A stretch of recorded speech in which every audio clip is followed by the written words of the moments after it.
কিছু কথা বলি, যদি খারাপ লাগে তাহলে মাফ করবেন, আর যদি গালাগালি দেওয়ার ইচ্ছে থাকে তাহলে ইনবক্স খোলা আছে।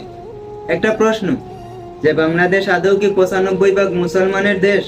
আদৌ কি এটা মুসলিম কান্ট্রি? কিভাবে বুঝবো? কালকে সাফ চ্যাম্পিয়ন হওয়া প্রত্যেকটা নারীকে আমাদের দেশের প্রধান উপদেষ্টা ডক্টর ইউনূস স্যার সম্বর্ধনা দিলেন। এমনকি প্রত্যেকটা নিউজ চ্যানেল, প্রত্যেকটা মানুষ তাদেরকে উৎসাহ দিচ্ছে।